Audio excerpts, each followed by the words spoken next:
ప్రతి మనిషికి 9 రంధ్రాలు ఉంటాయి. అందుకే దీనిని నవరంధ్రపురి అంటారు. అంటే అవేమేమిటి మనకు తలలోనే చూస్తే అర్థమవుతాయి. 2 చెవులు, 2 కళ్ళు రంధ్రాలు, ముక్కు రంధ్రాలు 2, నోరు 1, మలద్వారం, మూత్రద్వారం, ఈ మొత్తం కలిసి 7 రంధ్రాలు. కానీ ఏ రంధ్రం కూడా ఎవరిని దూషించదు. ఒక్క రంధ్రం మాత్రమే అందరినీ దూషిస్తుంది, పగ పెంచుతుంది, అందరితో తగాద పెట్టుకుంటుంది. అదే రంధ్రం నోరు. ఆ నోరు కనుక సంభాళించుకుంటే అందరూ కూడా మనకి మంచిగా మాట్లాడతారు. ఎవరు కూడా పగవారు ఉండరు. నీకు ఏ అవసరం వచ్చినా కూడా పరిగెత్తుకుంటూ వచ్చి నీకు సహాయపడతారు.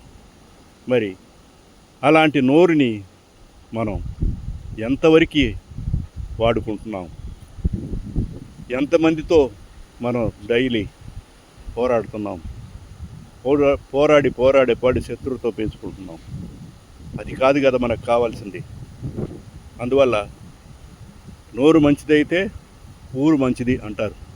మన పెద్దలు ఎప్పుడో చెప్పారు ఇవన్నీ కూడా. అందువల్ల ఈ 9 రంధ్రాలు ఉంటే నోరు రంధ్రం మాత్రం చక్కగా వినియోగించుకోవాలి. 9 రంధ్రాలు తనువుకు, నోరే ద్వారము తగవుకు. 9 ద్వారాలు తనువుకు, నోరే ద్వారము తగవుకు. కావాలి నోరు మంచిది ఊరు, ఆగును పోరు అశాంతి తీరు. కావాలి నోరు మంచిది ఊరు, ఆగును పోరు అశాంతి తీరు. పోరు నష్టము పొందు లాభము, పోరు నష్టము పొందు లాభము. మనసుకు విందు పెద్దల వాక్యము. పోరు నష్టము పొందు లాభము, మనసుకు విందు పెద్దల వాక్యము. రామ రామ జయ రాజారాం, రామ రామ జయ సీతారాం.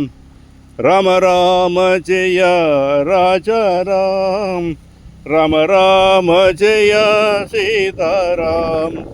రామ రామ జయ రాజారాం, రామ రామ జయ సీతారాం.